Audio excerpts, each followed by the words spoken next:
Welcome back to the 31st episode of the Dear Young Men podcast. In today's episode, we're going to talk about how to be good in a world full of evil on Dear Young Men. The Dear Young Men podcast is a weekly podcast that posts Thursday at 8 a.m. where I talk to the 20-year-old version of myself and all the young men out there that need guidance. One of the best parts of this podcast is it's like a podcast, so it's mostly audio, so I don't have to make it look pretty. So sorry, this looks ugly if you're watching on YouTube, but if not, then it's okay because you don't care that it looks ugly, just that it sounds good.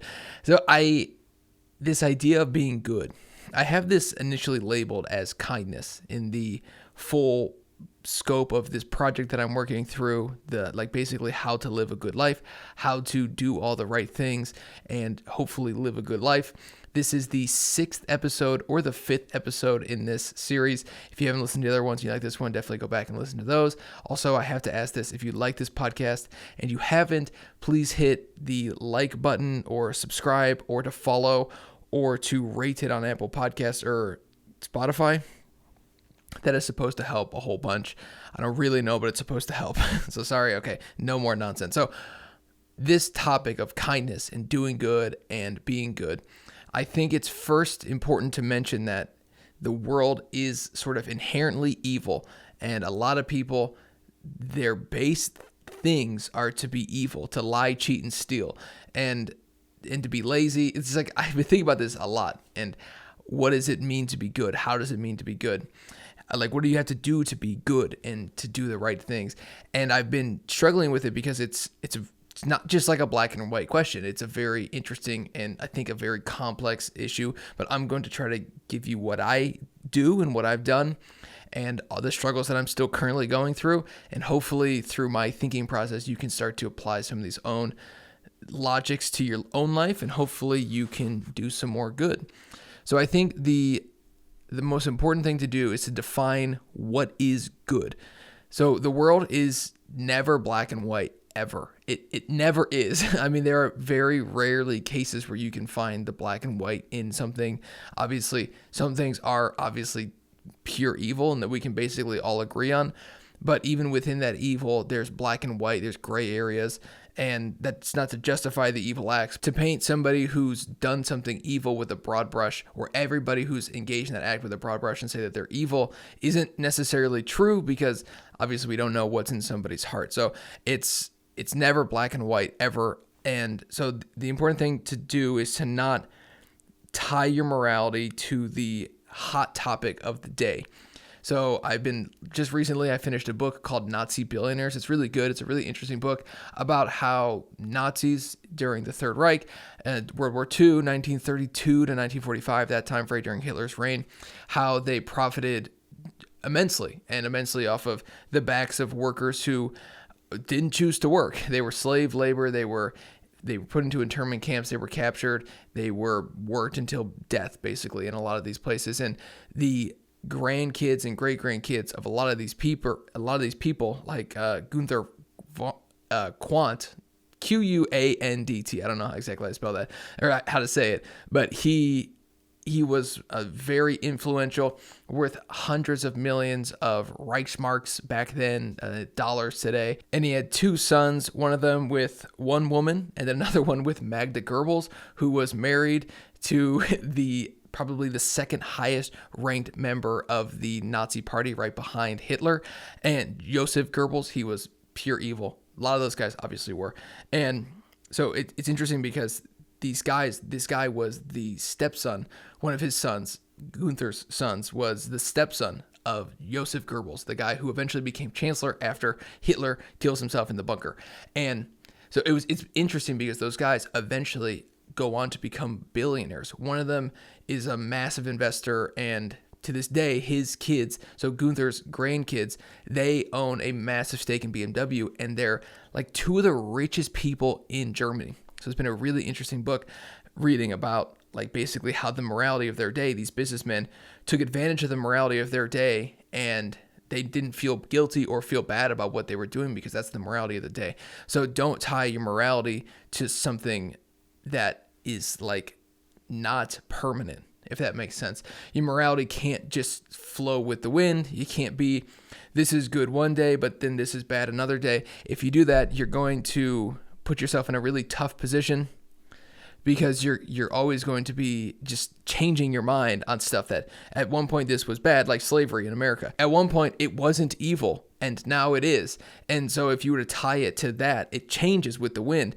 But always human life is valuable. They're all God's creation, so they're all equal in that sense. They're all worth something. And so had you tied your morality to something that doesn't move, like God or Christ, then you would be a lot better off, basically. So don't tie your morality and what you think is good and right and wrong to the hot thing of the day, because that will change. It always does. And it for better or for worse. Like obviously in Germany, people had value, and whether you were Jewish or not Jewish, but then Hitler rose to power and Jewish people had no value anymore, and they were as good as dead basically if you lived in Germany or you were conquered by Germany. So be careful about that. So we're still going to try to figure out how to define like what is good.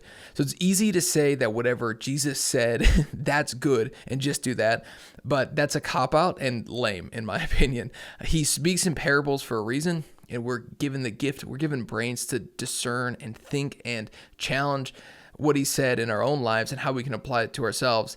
And so that's why he doesn't just say like, do these 17 things and you'll be good. He does do that a little bit in the Sermon on the Mount, but he also speaks in parables throughout the entire thing, the entire Gospels. Okay, so for example, in my own life, I have been struggling with this idea of money and wealth and having money. I touched on this a little bit in the last episode, but I've always been good with money. And so I just know the way money works, and that I know I'm going to have a lot of it at the end of my life. It's just sort of the nature of what it is. And my goal has always been to donate all of it. I will set aside a little bit of money for my kids throughout their lives, and that should grow and they should be set, and I should be able to teach them things. But at the end of it, I hope to donate $20-30 million. That's my goal when I'm 75, 80, 85, whenever I die, and then my wife dies, whoever dies first, the other person knows to donate all the money. That's the rule. And because like right now we sacrificed a lot, but we don't donate as much as we could right now, because it's tough for me to donate.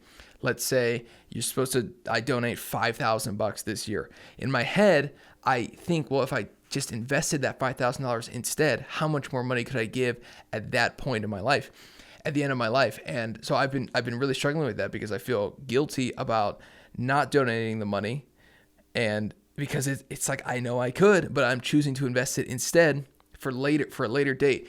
The problem is that the people who need that money now, they are still suffering. Their suffering doesn't end just because I say, well, sorry, I'm not going to help you, but I'm going to help other people out. So I've been really struggling with that idea. And Jesus, like he gives you answers throughout the Bible to answer these questions, but there's no firm answer on this. This is a unique problem, not only to me, I'm sure other people have dealt with this, but it's a unique to me type of issue where I don't know exactly what the right thing to do is. I know in my heart, I know that I'm not investing for myself, but if I ever go out and buy a Lamborghini or one of the nice cars or something like that, then I lied the whole time. And if I lied the whole time, then I should have been giving now.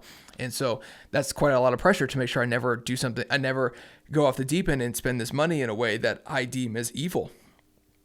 And so it's like trying to manage that and working through that has been quite tough for me, because there's no just obvious answer. So that's why I don't want to just say, go through, just obviously just follow this. Jesus says to do this, and so do that. Because I could point to like 10 different things in the Bible. Jesus says there's a story about giving 5 bags of gold to a servant, 2 bags of gold to a servant, 1 bag of gold to a servant. And then the master comes back and the servant has 10 bags of gold. And then the other one has 4 bags of gold and the other one has 1 still. And he punishes the one who has 1. He says, cut to pieces and go off with the other evil people. And so, okay, well, in that sense, I see that as like not an investment mindset is what he's saying. It's sort of in a different way, but I'm trying to apply that. He speaks in parables for a reason. He's not saying these exact things. So turning 5 bags into 10 bags, those who have will have more and will have an abundance. And so I've been trying to I've been thinking about that, but I also don't want to look at the gospel as like a financial thing. Like I don't want it to give me financial advice. And so it's like it's more than money. Like I don't really, I know I'm good with money. I know I've always been like this. So that's why I've to this point, I've been okay doing it the way we've been doing it, where we give some money, but we don't give nearly as much as we could because we're investing that money for the future. And we're investing a lot more because I'm doing 401k, I'm doing everything. I'm investing a lot more than what I would give. So it's like, I'm not trying to get sympathy here. I'm not saying, oh, look how good and how righteous I am. I'm saying these problems, like good and bad, these are problems that you're going to deal with on a daily basis. And the important thing is that you're challenging yourself. And I think that that's like the important thing, is that you really are challenging yourself and you are trying to do the best you possibly can, given the person that you are. Like, God made me this way. I've always been good. I've always invested. I've been investing in the stock market since I was 13. This is who I am. This is a part of me. And I'm trying to take that and do good with it. And that's why I try to help other people with money, because I know a lot of people don't understand it and they don't get it the way that I do. And so I've always tried to help, but I worry. Like, obviously I worry. I don't want to get to a point in my life where I don't know, I forget that I'm doing that, and I forget about the people I could have helped along the way. Instead of, like, the idea is basically, instead of helping 10 people or 20 people like throughout the next 20 years or whatever, one person each year, to be able to help thousands and set up an endowment where if there's 20, 30, 40, $50 million in there, then every year they pull 4% from it, and they're helping every single year. They're helping millions of dollars worth of people. And that's like my idea. And it sounds so good on paper, and it sounds like a great plan. But if I ever stop doing it, then I lied. And so I don't know. Anyways, it's a thing I've just been thinking about quite often. And so it just goes back to, like, there's no obvious answer to every single question, because you could throw something at me and say, well, this is why you should be giving more money now. And I might not disagree with you, but then I could throw something back at you and say, well, this is why I should be investing for the future to get more money later. And so the life is quite complicated and there's no black and white ever. It's always a question, and you should always be challenging yourself. So that brings me to my definition of good, and how do I define good? And so this is how I define good: to act like Christ would have, but since we will be wrong, to continue to do our best to understand and live how he would have lived. The act of praying and consideration isn't quite good enough, but doing that will lead you in the direction of the good. There is no good. Isn't just, it's not as simple as just saying, like, well, do what he said, or do this or do that. Like, no, don't do that. Yes, do this, because it's just never that simple. And so do as he would have done, and try to love as he would have loved. And understand you're going to fall and fail, but thankfully you have the ultimate advocate in Jesus Christ. Okay, so we've defined good. How do we be good? And the first thing I wrote here, it's easy. Just do no wrong. So that's it. So just don't do anything wrong. And then don't do anything not good, and then you'll be good, right? No. So, okay, you will trip and stumble and fall. Just this last weekend, I was listening to I like to listen to these, like, Bible edits. It's just like a verse. It's like some verses with nice music behind it, basically, on YouTube. And I read a comment about somebody's porn addiction, and the shame they displayed in that comment actually made me really sad. But it's important to remember that, and I commented back, and I almost never comment on another person's video. I don't know why. I'm just not like a commenter. I always appreciate when people comment on my videos, so maybe I should reciprocate the favor. But yeah, I reminded him, it's important to remember that there's, like, redemption beyond your current sins. You just might not be able to see it. So in the middle of maybe you have done something wrong, understand that you do have the ultimate advocate, and there is redemption beyond your current sins. And the fact that you feel guilty about it, it's basically the first step. Like, if you don't feel guilty about something, you're not on the path to admitting that what you did was wrong, and then asking for forgiveness, and then repenting, and then doing better and not doing it again. Or, you might do it again. But if you do it again, then do the process again, and hopefully the chunks of time in between each doing it again will amount to doing it a lot less, and then doing it never. And that's obviously the goal. So know this: Christ's death was for all sins, not just some of them. You can operate in the world knowing that you are striving for righteousness in all decisions, but understanding that you have the ultimate advocate. You're going to mess up, but you are saved.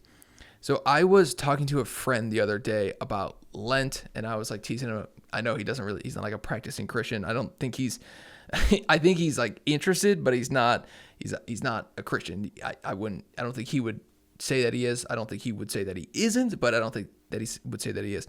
So he was just sort of teasing me, and I was talking about like, oh yeah, I don't know what I'm thinking about giving up, but I want to give up some, I want to give up some stuff this year because I always like the challenge, and I think it's one of the times where I'm tying my, like, not self-development, but basically like tying my improvements to my life to make myself more like the person that I think God made me to be. I can tie that to this time period because this is, it's Easter. It's the ultimate, it's the Christian holiday. Without Easter, without Christ coming back to life, none of it matters. It's all fake. It doesn't matter. If he doesn't come back to life, it doesn't matter. And on a little tangent really quick, I was thinking, and I listened to this video about how somebody said that Jesus Christ, he's either an insane person and you should completely disregard him, or he was the Son of God. And there's no in between. You can't just say, well, some of the things he said is good. Like, I think he was a good teacher. He just wasn't the Son of God. Everything he says is tied back to the fact. None of it makes any sense unless he dies and then he comes back out of that tomb 3 days later alive. And so if that doesn't happen, then he was a fraud. He was a liar. He wasn't a good teacher. He was a fraud and he was a liar. Fortunately, he did come back, and I really truly believe he came back, especially during the season of Lent. This is a good time to remember all the pain and struggle that he went through and that he endured for your sins. And yeah, it was interesting because I've sort of thought something similar. Like, it doesn't make the whole story, none of it, without him coming back, none of it matters. It's all just hooey. It doesn't matter. It doesn't make any sense. And everything he said should be disregarded because he was a liar. But he does come back, so that's okay. All right. So anyways, I was talking to a friend. He's whatever. I sort of say what his relationship to Christianity is. And he asked me sort of as a joke, just like teasing me. He said, what if when you die, I was the one welcoming you to hell? And I thought it was funny. And I knew he was teasing me, but I couldn't help but give like a smart ass answer. And I said, that's impossible because I believe in Jesus Christ and I put my faith in him. And I know he's the Son of God, and I truly, desperately believe that he is who he says he was, and that he died for my sins, and that he is my Savior. And then he got all like, but then he was like, wait, so what is? He was like a little confused because it wasn't obviously the answer he thought I was going to say. And I was just being a pious Christian, a pain in the butt. But I wanted to give an actual answer because I feel like it's important. Because then he asked the question. He was like, well, what do you mean by that? And I said, the idea is that Christ dies for every single sin, all of them. And like Jeffrey Dahmer, I think historically, he one of the most prolific serial killers on the planet. He actually grew up really close to where I grew up and where I currently live. But that's neither here nor there. And so he famously becomes a Christian at the end of his life. And the idea is that there is no sin that's unforgivable other than a sin against the spirit, which is closing yourself off to God, which is something that can be undone because if you open yourself back up to God, then you haven't closed yourself off to God permanently, obviously. So I just thought that was interesting. And I wanted to read a couple of verses about it. John 11, Jesus says to her, I am the resurrection and the life. The one who believes in me will live even though they die, and whoever lives by believing in me will never die. Do you believe this? He also says, whoever loses his life for me will find it, and whoever finds their life for me will lose it. So it's just important to remember in this, like, trying to be good, this idea of trying to be good, it's important to remember that you're going to not be good sometimes, probably more than you want to be. But again, you have the ultimate advocate. So in all actuality, you just need to try. Consider your actions, the consequences, and be reaching for righteousness, but understand that this will come at a great cost to you. Being good, there's that saying, no good deed goes unpunished. Being good, you will be punished. This world will hate you, but take heart. I have overcome the world. And I believe that's what it is, right? In this world you have trouble, but take heart, I've overcome the world. And he also says that, keep in mind this world will hate you, but it hated me first. Jesus says that. And so, like, you have to understand that there's going to be a great cost to being good, and the cost of doing good is the weight of the sacrifice, and the weight of the sacrifice is the cross that you carry. So Jesus famously, after he gets whipped and beaten by Pontius Pilate, they prayed him through the town, and he's carrying his cross. And there's this image I'm showing on the screen now. If you're listening, and if you're watching, if you're listening, I'll try to explain it. This is like my favorite piece of art. I'm not like the biggest art guy, but I go to the Cleveland Museum of Art occasionally. And when I first saw this, it was like, I stared at it for like 5 or 10 minutes because it's just so powerful. You could see Jesus walking through the town, carrying his cross, and just you could feel the weight of how heavy that cross is, the sins of all the world on his shoulders. And that is how we need to be willing to carry our own cross and to bear the weight of being good and to sacrifice. So how does it cost you? It's going to cost you financially. You will have a lot less opportunities to make money financially because you are doing the right thing and you are being good. You will constantly, if you just choose to be, making money is easy if you have no morality. It is bad as it is to say, it's a lot easier to make money if you have nothing to tie it back to and you don't really care about anything beyond this life. If you just live for the flesh right now, it's easy to make money. You can do whatever you want. You can act however you want. You can treat people however you want because there is no higher power. Nobody's made equal in your image. Nothing matters. It's just how much can I obtain of this stuff right now. That's all that matters to me.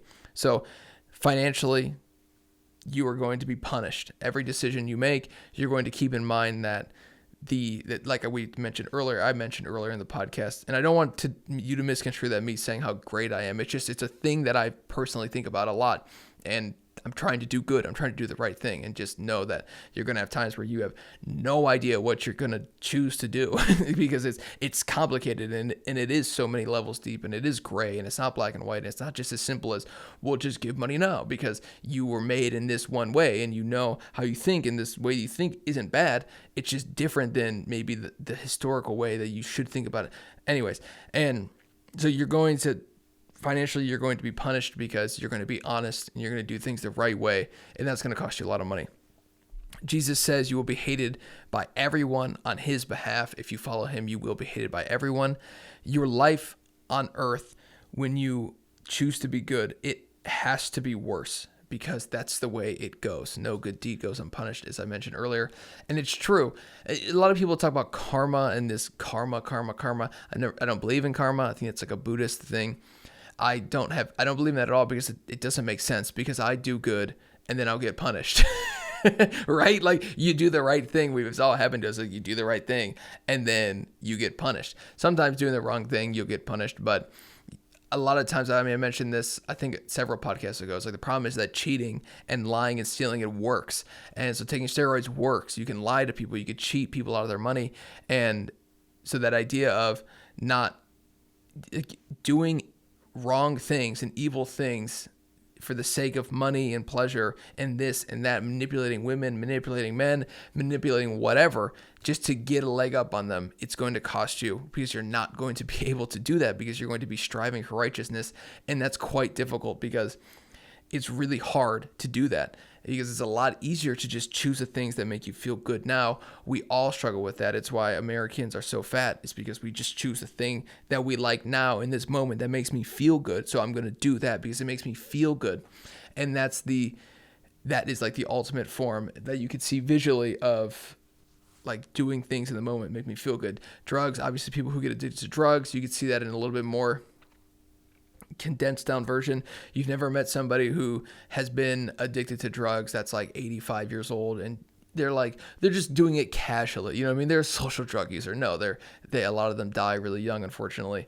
And so you could see it like it does. There are costs to that in a different way, but you can hide it in a lot of ways. So you have to, no good deed goes unpunished. It's a funny phrase. I don't know exactly where it comes from, but I think it's very true. Like, good things can happen if you do good, but if you do good for good things to happen, then you're basically committing an act of evil because you're not doing good because it's right. You're doing good so that way you can personally benefit. And that's why I've never liked the karma thing. Never made sense to me. I think it's easy. It's like a turn of phrase now where we say, oh, I had good karma. I got lucky, blah, blah, blah, blah, blah. It's like, yeah, I don't know. Now, I don't know. Like, I don't know. Sometimes it's not how it works. Sometimes you just have to work really hard and you'll still get punished, unfortunately. And finally, the last thing I've written down here is carry your cross. So what does that mean? And how can I implement that into your life and my life? I'll talk about what my cross is currently now. I talked about last episode, but finding meaning, refinding meaning in my life has been difficult. This podcast, you're getting a bonus podcast this week. So I'm working and I'm trying. And I like that because I'm the proof of my ideas. And I've talked about that before, but like my podcast, I'm not going to be perfect. And I do worry about that. It's like, I don't ever want to come off like, oh, well, do whatever I say because I'm perfect. And I'm definitely not perfect, but I've messed up a lot of stuff. And I know what I wish I would have done. So I'm hoping that my ideas, I can be the example for my ideas and the proof of work for my good ideas.